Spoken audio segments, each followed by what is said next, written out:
اس کا ایک شعر ہے سندھی میں، اس میں کھاما پچاں پجراں لچھاں اے لوچاں تن میں تو سپرن جی پیاں ڈھاپاں جے سمنڈ منہ کریاں تو سرکیا ہی نہ تھے۔ اس کا مطلب یہ ہے کہ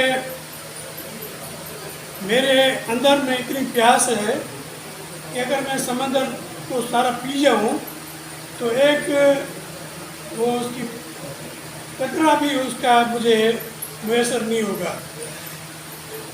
آج سب سے پہلے میں ڈاکٹر صاحب کو اس نئے کارنامے پر، ڈاکٹر اعجاز صاحب کو یہ پنجابی قوم کو ایک نیا تحفہ دینے پر میں مبارکباد پیش کرتا ہوں۔ زبانیں بنیادی طور پر ایک رابطے کا ذریعہ ہیں۔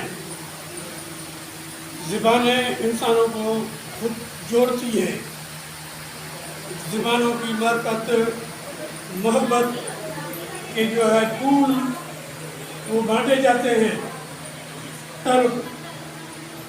میں اس کو انڈس ویلی سے جوڑتا ہوں۔ یہ انڈس سویلائزیشن کا حصہ ہے۔ یہ لداخ سے لے کر کابل تک، کابل سے ہوتا ہوا پجنت تک، پجنت سے ہو کر سندھ کے سمندر تک جو پہنچتا ہے، یہ سارے ہمارے محبتوں کا، یہ سارے آپ کے بھی خمیر میں وہی چیز ہے، میرے بھی خمیر میں وہی ہے، میرے بھی خون میں وہی چیز ہے، آپ کے بھی خون میں وہی دریائے سندھ کا پانی ہے۔ تو ہم تو الگ ہے ہی نہیں۔ ہم صوفی خاص طور پر جو ڈاکٹر صاحب نے کہا کہ ہم بنیادی طور پہ یہ خطہ جو ہے پورا بر صغیر صوفیوں کی سرزمین ہے، اور صوفیوں کا جو خیال ہے ان میں نفرت حرام ہے۔ ان کے خیال میں صوفیوں کے پاس جو نفرت کا تعصب جو ہے وہ حرام، جیسے مذہب میں حلال حرام کا وہ ہے تصور ہے، اسی لیے صوفیوں میں یہ ہے کہ نفرت حرام ہے۔ ہم محبتوں کا امین ہیں، اور یہ خطہ خاص طور پہ ہسٹوریکلی سرزمین سندھ، کیونکہ یہ انڈس سویلائزیشن انڈیا جو ہے موجودہ یہ بھی سندھ ہے دراصل۔ کیونکہ میں آپ کو ایک اس کا مثال دیتا ہوں، یہ اندرا گاندھی مرحوم جب پرائم منسٹر تھی تو ہندوستان میں ایک آل انڈیا ورلڈ سندھی کانگریس انہوں نے منگوائی تھی۔ انہوں نے اس میں یہ واضح طور پہ کہا تھا کہ یہ جو موجودہ انڈیا ہے جس کو ہندوستان کہتے ہیں، یہ دراصل سندھ ہے۔ کیونکہ آریان کو جب آئے ادھر ان کے پاس سین لفظ جو نہیں آتا تھا، وہ انڈ استعمال کرتے تھے، تو اسی انڈ سے انہوں نے انڈیا بنایا۔ تو بہرحال یہ کہ ابھی وقت کا جو دریا ہے بہہ چکا ہے، کیونکہ اب ہم موجودہ سندھ جو ہے وہ سکڑ چکا ہے، یہاں سے کراچی سے لے کر کشمیر تک اب اس کا بارڈر ہے، اور آپ اب ہمارے پڑوسی ہیں ایک لحاظ سے۔ آپ ہمارے ویسے تو ہمارے وجود کا حصہ ہیں، لیکن ابھی پڑوسی کے ہم کہلاتے ہیں۔ یہ تاریخ کی بدقسمتی ہے، لیکن میں سمجھتا ہوں کہ میرا تعلق سندھی ادبی سنگھ سے ہے۔ میں یہاں کے کراچی کا کوآرڈینیٹر بھی رہا ہوں، ابھی گلشن حدیث کا سیکرٹری ہوں۔ میں نے کافی یہاں پہ ہم خاص طور فروری کے مہینے میں، ہر فروری میں 21 فروری جو ہے مادری زبانوں کا دن منایا جاتا ہے۔ آپ صحافی دوست بیٹھے ہیں، تو ہم یہاں پہ آرٹ کونسل ہے کراچی کے بہت ساری جگہوں پہ، سچل روڈ میں ہم ملک پریس کلب میں ہمارے دوست بیٹھے ہیں کافی، وہاں پہ آفیسر کلب میں کافی جگہ پہ ہم نے ایونٹ کیے۔ میں تقریباً 50 سے زیادہ میں ایونٹ کر چکا ہوں، میری قیادت میں مطلب ایونٹ ہو چکے ہیں۔ اچھا، ان ایونٹس میں میں کوشش کرتا ہوں کہ مادری زبانوں کے سارے جو رائٹرز ہیں، پنجابی زبان کے، پختون زبان کے، سرائکی زبان کے، دراوڑ کی زبان کے، سندھی زبان کے تو ہوتے ہی ہیں، لیکن ساری جو ہم ابھی موجودہ پاکستان میں زبانیں ہیں ان کے رائٹرز کو بلاتے ہیں، اور ان کو کہتے ہیں کہ ان کی زبانیں خاص طور ہم ڈیمانڈ کرتے رہتے ہیں سدائی. ہماری یہ ڈیمانڈ ہوتی ہے کہ سندھی زبان کو پاکستان میں سندھ میں خاص طور پہ نیشنل قومی زبان کا درجہ دیا جائے. ہمارا یہ مطالبہ ہوتا ہے کہ پنجابی زبان کو یہاں قومی درجہ دیا جائے. ہمارا یہ مطالبہ ہوتا ہے کہ بلوچی زبان کو قومی زبان کا درجہ دیا جائے. ہمارا یہ مطالبہ ہوتا ہے کہ پشتو کو قومی زبان کا درجہ دیا جائے.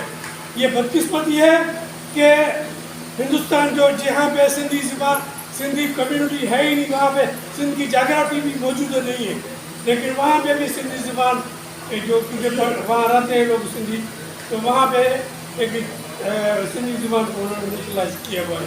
اور پاکستان میں ہم 76 سالوں سے چیخ رہے ہیں کہ ہماری، کیونکہ ہم اردو زبان ہماری رابطے کی زبان ہے، ہماری نیشنل زبان نہیں ہے قطعی طور پہ. ہم کیونکہ وہ اس خطے کی زبان ہے ہی نہیں. ہاں یہ نہیں کہ ہم اردو زبان سے خدا نخواستہ کوئی عناد رکھتے ہیں. میں آپ کو یہ بتاؤں، میرا تعلق ڈسٹرکٹ خیر پور سے ہے. میری دھرتی کا عظیم شاعر حضرت سچا سرمست، وہ 250 سال پہلے پاکستان جو ابھی بنا ہے نا، یہ جو کہتے ہیں اردو ہم نے آپ کو سکھائی ہے، وہ 250 سال پہلے سچا سرمست اردو میں شاعری کی. وہ ہفتہ زبان شاعر ہے. وہ پنجابی کا بھی شاعر ہے، سرائکی کا بھی شاعر ہے، بلوچی کا بھی شاعر ہے، فارسی کا بھی شاعر ہے، عربی کا بھی شاعر ہے، سندھی کا تو ہے ہی ہے. اس کو ہفتہ زبان کا خطاب دیا گیا سچے سبق کو، اور وہ بھی صوفی تھا. تو میں سمجھتا ہوں ڈاکٹر اعجاز صاحب نے ایک انیشیٹو لیا ہے.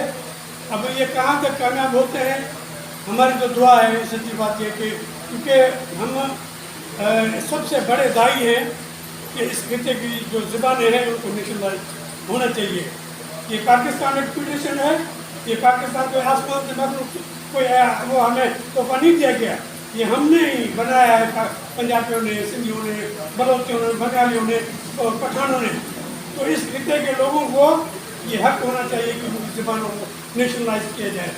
اور یہ ہمارا یہ میں سمجھتا ہوں کہ جب ہم ایونٹ کرتے رہتے ہیں خاص طور پہ مادری زبانوں کے حوالے سے، تو ہمارے پنجابی رائٹرز میں کافی باہر یونیورسٹی کی کئی پروفیسر ہمارے پاس آ چکے ہیں.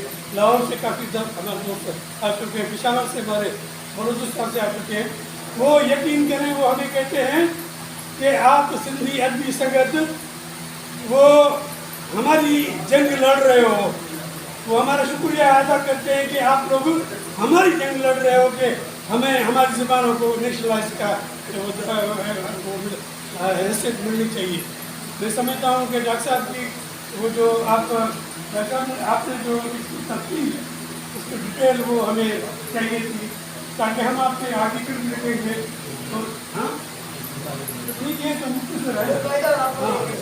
ہاں جی، یہ مختصر ہے وہ جو آپ. اور اس زبان کو کیسے امپلیمنٹ ہوگا، اگر پاکستان کی گورنمنٹ کو چاہیے، خاص طور پہ جو اکیڈمی ادبیات ہے یا جو ہمارے فورم ہیں، وہ پتہ نہیں کیا کرتے ہیں. وہ ابھی ہمارے وہاں پہ دوست یہ بیٹھے ہیں، ان کو گزارش ہے کہ یہ ہمارے ڈاکٹر صاحب نے جو منٹ کو وہ مرتبہ وہ کہہ رہے تھے، بیٹھے میں نے تھوڑا وزٹ کیا. وہ کیمیکل انجینئر ہیں، لیکن یہ کہ میں سمجھتا ہوں کہ پنجابی قوم کو ایک مشترکہ لینگویج دے کر جا رہا ہے. میں سمجھتا ہوں کہ اسے زبانوں کا مذہب نہیں ہوتا. میں آپ کو بتاؤں، یہ ہم نے جو خاص طور پہ اسلامی زبان اور زبان، یہ اسلام سے ہمارا کوئی زبان، عربی زبان ہماری مختلف زبان ہے، قرآن شریف ہے، ہماری نیشنل زبان نہیں ہے قطعی طور پہ. ہم سندھ کے لوگ اسے مطلب ایز اے قرآن کے حساب سے ریسپیکٹ کرتے ہیں. باقی عرب جو جا رہے ہیں، جنہوں نے حملے کیے، محمد قاسم ہو یا دوسرے، ان کو ہم ایک جارح سمجھتے ہیں. اسی طرح جب یہاں پہ یہ ترک آئے تھے، انہوں نے فارسی ادھر ڈومینیٹ کی تھی. اس وقت شاہ عبداللطیف بھٹائی ادھر کھڑا ہو گیا تھا. شاہ عبداللطیف بھٹائی نے اس کو ریزسٹ کی تھی. اس نے بولا تھا یہ اگر تم نے فارسی پڑھی تو غلاموں کی لسٹ میں کہلاؤ گے. تو اس میں بھٹائی کا شعر ہے کہ یہ تو فارسی پڑھی تو بولو تو غلام. تو مطلب یہ کہ ہمیں اپنی زبانوں کا قدر کرنا چاہیے، عزت دینی چاہیے. اور اس سے موجودہ پاکستان میں ہماری چاروں زبانیں، کیونکہ ہم 4 صوبے ہیں، ان چاروں زبانوں کو یہ مقام ہونا چاہیے. ہمیں شکر ہے کہ ہمارے میں سندھی میں بڑا ہم خوش نصیب ہیں سندھی، کیونکہ ہمارے پاس ٹی وی چینل بھی ہیں، ہمارے بہت ساری اخبارات ہیں، ہمارے جرائد نکلتے ہیں. اور میرے خیال میں پنجاب کا مجھے پتہ نہیں ہے کہ اب اس لینگویج کو قبول کرتے ہیں یا نہیں کرتے، کیونکہ ان لوگوں کو پتہ نہیں کیوں پیاری ہے. جیسے ڈاکٹر صاحب یہ اردو جو ہے وہ آپ کی پنجاب کی زبان نہیں ہے، آپ کو میں تصحیح کر رہا ہوں.